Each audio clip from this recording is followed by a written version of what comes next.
옛날 옛적, 맑은 강물이 두 마을을 휘감아 흐르는 평화로운 곳에 위풍당당한 기와집 한 채가 자리하고 있었습니다. 그 집의 주인은 서하라 불리는 젊은 과부였습니다. 그녀의 남편인 김대감은 포목점을 크게 운영하여 막대한 부를 쌓았지만 3년 전 갑작스러운 병으로 세상을 떠났지요. 김대감이 남긴 재산은 드넓은 논과 목화밭, 그리고 창고마다 가득 쌓인 곡식으로 서하는 젊은 나이에 마을 최고의 부자가 되었습니다. 아름답고 부유한 젊은 과부를 두고 마을 사람들은 늘 그녀의 이야기를 화제에 올렸습니다. 저리 고운데 왜 제가를 안 하는지 몰라. 돈이 많아서 남자가 필요 없나 보지? 아무리 그래도 혼자 살면 얼마나 쓸쓸하겠어. 젊은 나이가 아깝지?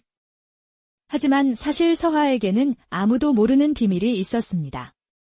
남편이 죽기 전 그녀의 귓가에 남긴 마지막 유언 때문이었죠. 한편 개울 건너편 초가집에는 연로한 아버지와 함께 사는 30 넘은 총각 민준이 있었습니다. 그는 성실하고 마음씨 착한 건장한 사내였지만 집안이 너무 가난하여 혼처를 구하지 못하고 있었지요. 매일 아침 민준은 개울가에서 세수를 하며 건너편의 으리으리한 기와집을 바라보았습니다. 가끔 몸종을 데리고 외출하는 서하의 고운 자태를 볼 때마다 그의 가슴은 남몰래 설레곤 했습니다. 참으로 하늘에서 내려온 선녀 같구나. 저런 분과 하루라도 함께 살 수 있다면 얼마나 행복할까. 하지만 민주는 이내 씁쓸하게 고개를 저었습니다. 자신의 처지에 감히 넘볼 수 없는 꿈이라 생각했기 때문입니다. 그러던 어느 날 뜻밖의 일이 벌어졌습니다. 민준이 일을 마치고 집으로 돌아오는데 갑자기 하늘이 어두워지며 장대비가 쏟아졌습니다. 순식간에 불어난 개울물에 나무다리가 떠내려가 버렸고 그는 꼼짝없이 비를 맞아야 했습니다. 비를 피할 곳을 찾던 민준은 자신도 모르게 서하의 집 처마 밑으로 뛰어들었습니다. 그때 마침 대문을 열고 나온 서하와 눈이 마주쳤습니다. 아이고, 비를 흠뻑 맞으셨네요. 괜찮으시다면 잠시 안으로 들어오시지요. 아닙니다. 폐를 끼칠 수는 없습니다. 괜찮습니다. 비가 그칠 때까지만이라도 들어오셔서 몸을 좀 녹이세요. 이러다 감기 드시겠습니다. 민주는 못 이기는 척 대청마루에 걸터 앉았고 잠시 후 하녀가 따끈한 생강차와 마른 수건을 가져다 주었습니다. 외모뿐만 아니라 마음씨까지 비단결이시구나.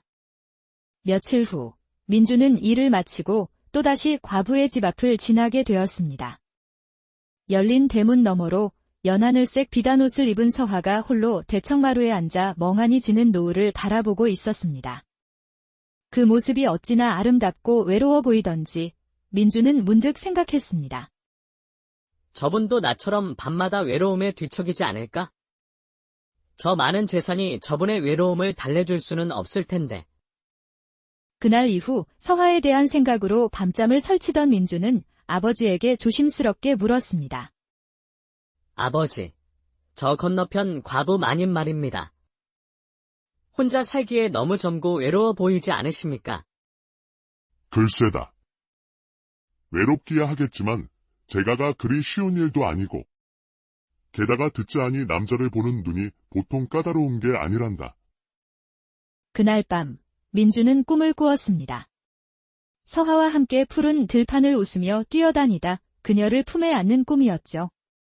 꿈에서 깬 민주는 텅 빈 방 안에서 가슴에 구멍이 뚫린 듯한 허전함을 느꼈습니다. 아이고, 이게 말로만 듣던 상사병이구나. 이대로는 정말 미쳐버리겠다.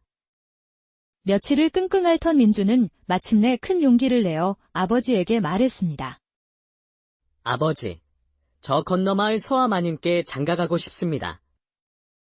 이 녀석아, 정신이 나갔느냐? 우리 같은 가난한 집안을 거들떠보기나 하겠느냐? 오르지 못할 나무는 쳐다보지도 말거라. 아버지의 완강한 반대에 부딪힌 민주는 며칠을 고민하다가 기막힌 꾀를 생각해냈습니다. 아버지, 제게 좋은 생각이 있습니다. 아버지께서 저를 혼내시는 척하며 쫓아내 주십시오. 그게 무슨 해괴한 소리냐?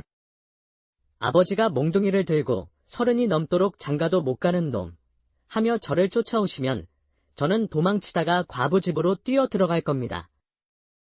아버지는 처음엔 말도 안 된다며 손사래를 쳤지만 아들의 간절한 눈빛에 결국 마음이 움직였습니다.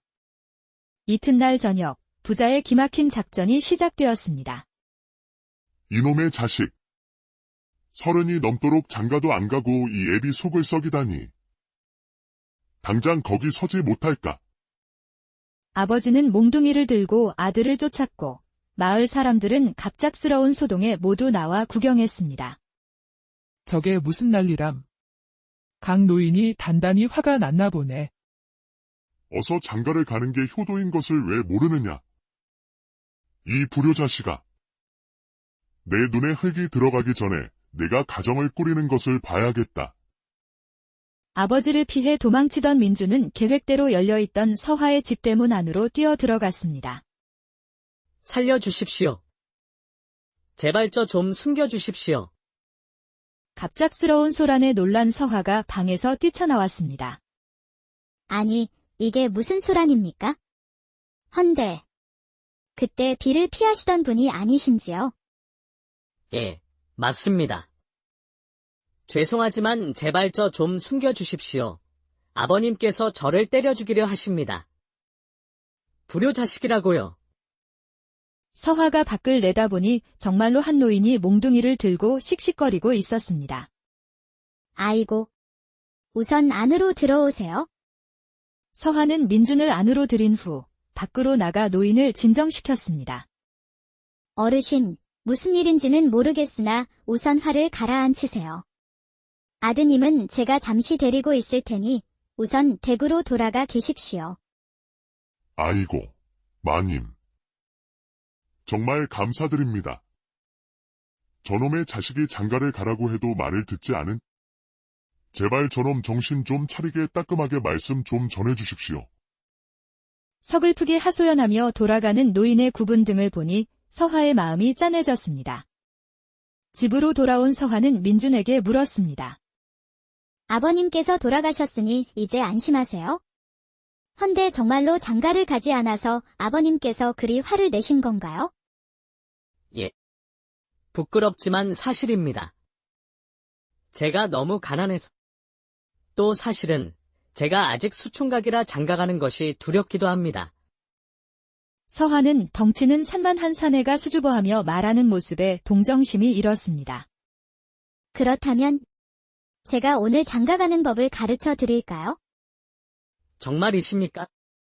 그리해 주신다면 평생의 은혜로 여기겠습니다. 마님. 그날 밤 서화는 죽은 남편의 옷 중에서 가장 좋은 옷을 꺼내 민준에게 입혔습니다. 옷을 갈아입은 민준은 훤칠하고 멋진 신랑의 모습이었지요. 서화는 물 한 그릇을 떠놓고 간소하게 혼례식을 치르는 신용을 하며 차근차근 설명했습니다. 이렇게 신랑과 신부가 맞절을 하고 합한주를 나누어 마시면 부부가 되는 것이랍니다. 서화의 설명을 듣던 민준이 갑자기 물었습니다. 그런데 마님, 혼례를 치르고 나면 첫날 밤을 보낸다는데 그것은 어찌하는 것입니까? 제가 수총각이라 아무것도 모릅니다. 서화의 얼굴이 붉게 달아올랐지만 순진무구해 보이는 총각이 안쓰러워 이왕 가르쳐주기로 한 것, 끝까지 알려주기로 마음먹었습니다. 막상 민준과 함께 있으니 죽은 남편 이후 처음으로 그녀의 마음이 두근거렸습니다. 그녀는 부끄러움을 무릅쓰고 첫날 밤에 대해 하나하나 알려주었습니다. 그렇게 어느덧 동이 터올랐습니다. 자, 이제 장가가는 법을 다 배우셨으니 어서 집으로 돌아가세요. 아버님께서 걱정하실 겁니다. 그러자 자리에서 일어나던 민준이 뜻밖의 말을 했습니다. 마님, 장가는 한 번 가면 끝나는 것이 아닙니까? 예, 그렇지요. 그렇다면 저는 어젯밤에 마님과 혼례를 치르고 장가를 들었으니 이제 이 집이 제 집이고 마님이 제 아내가 되는 것이 아닙니까? 서화는 깜짝 놀라 얼굴이 새하얗게 질렸습니다. 뭐라고요? 당신, 처음부터 나를 속일 작정이었군요. 서화가 불같이 화를 내자 민주는 그 자리에 무릎을 꿇었습니다. 마님, 절대 속인 것이 아닙니다. 처음 꾀를 낸 것은 사실이나 마님을 향한 제 마음은 진심입니다. 마님을 처음 뵌 순간부터 제 마음속엔 온통 마님뿐이었습니다. 거짓말. 당신도 내 돈을 보고 접근한 것이겠지? 당장 내 집에서 나가시오. 민주는 쫓겨나다시피 과부의 집에서 나와야 했습니다. 진심을 전하고 싶었지만 결국 그는 사기꾼이 되어버렸지요. 그 후 지독한 가뭄이 찾아와 온 땅이 타들어갔습니다. 서하의 넓은 목화밭도 모두 말라 죽어가고 있었습니다. 이 사실을 안 민주는 매일 새벽마다 먼 개울에서 물을 길어다 몰래 목화밭에 물을 주기 시작했습니다. 한 달 넘게 계속된 물찌개질에 그의 어깨는 벗겨져 피가 났지만 그는 멈추지 않았고 목화는 서서히 되살아났습니다. 어느 날 새벽 일찍 잠에서 깬 서하는 우연히 그 광경을 보게 되었습니다. 땀으로 흠뻑 젖은 채 묵묵히 물을 붓는 민준의 모습에 그녀의 마음이 흔들렸지만 모른 척했습니다. 그러던 어느 날 멀리 안동에 계신 친정어머니가 위독하다는 급보가 날아들었습니다. 안동까지는 사흘이나 걸리는 험한 길이었습니다. 여자 혼자 가기엔 너무나 위험했지만 함께 가줄 사람을 구하기도 어려웠습니다. 그때 민준이 나섰습니다. 마님, 제가 모셔다 드리겠습니다. 서하는 거절했지만 민준의 진심 어린 태도에 결국 그와 함께 안동으로 향했습니다. 가는 길은 험난했습니다. 비가 쏟아지자 민준은 자신의 도롱이를 벗어주었고 서하가 발목을 삐끗하자 주저없이 그녀를 업고 가파른 고개를 넘었습니다. 산속 주막에서는 왈패들이 시비를 걸어왔지만 민준은 몸을 던져 서하를 지켜냈습니다. 무사히 안동에 도착했지만 어머니는 이미 세상을 떠난 뒤였습니다. 서하는 눈물을 흘리며 어머니의 마지막 길을 배웅했습니다. 두 사람이 집으로 돌아온 다음 날 밤이었습니다. 서하의 안위가 걱정되어 집 주변을 살피던 민주는 2명의 도둑이 담을 넘으려는 것을 발견했습니다. 도둑이야. 여기 도둑이 들었다. 민준의 고함에 놀란 도둑들은 황급히 달아났고 서하는 무사할 수 있었습니다. 고맙습니다. 민준 씨, 당신이 아니었더라면 그 순간 서하는 깨달았습니다. 자신이 가장 힘들고 위험할 때 자신의 곁을 지켜준 사람은 언제나 민준이었다는 것을. 그때 민준이 말했습니다. 정녕 제 진심을 믿지 못하시겠다면 그 많은 재산을 모두 마을 사람들에게 나누어 주십시오. 저는 가난한 마님이라도 상관없습니다. 서하는 큰 충격을 받았습니다. 지금까지 이런 말을 한 남자는 단 한 명도 없었습니다. 사실 저에게는 비밀이 있어요. 죽은 남편의 유언이었죠. 서하는 남편의 유언에 대해 털어놓았습니다. 돈이 아니라 진심으로 자신을 사랑해주는 사람을 만나라는 유언이었습니다. 지금까지 모든 남자들이 제 돈 앞에서 무너졌어요. 당신이 처음입니다. 돈을 포기하라고 해도 망설이지 않는 사람은? 서하는 마지막 시험으로 돈자루를 내밀며 사람들에게 나누어 주라고 했습니다. 민주는 잠시 망설였지만 이내 자루를 어깨에 짊어졌습니다. 알겠습니다. 마님의 뜻대로 하겠습니다. 민준이 정말 대문을 나서려 하자 서하가 다급히 그를 막아섰습니다. 잠깐만요. 됐어요. 당신의 진심, 이제 믿겠습니다. 하지만 저는 죽은 남편을 평생 그리며 살아야 할 운명인가 봅니다. 그러니 저를 잊어주세요.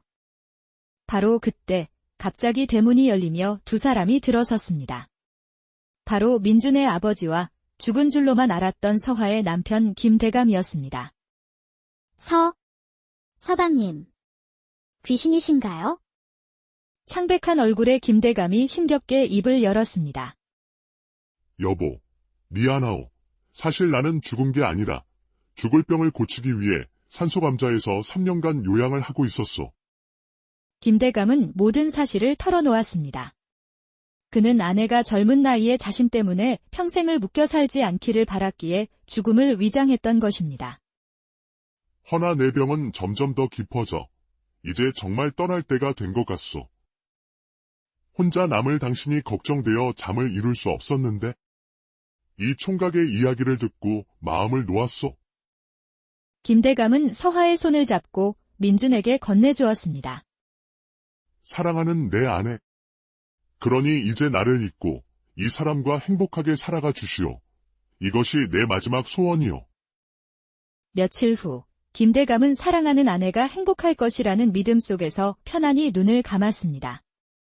1년 후 서화와 민주는 정식으로 혼례를 올렸고 마을 사람들은 모두 진심으로 두 사람을 축하해 주었습니다.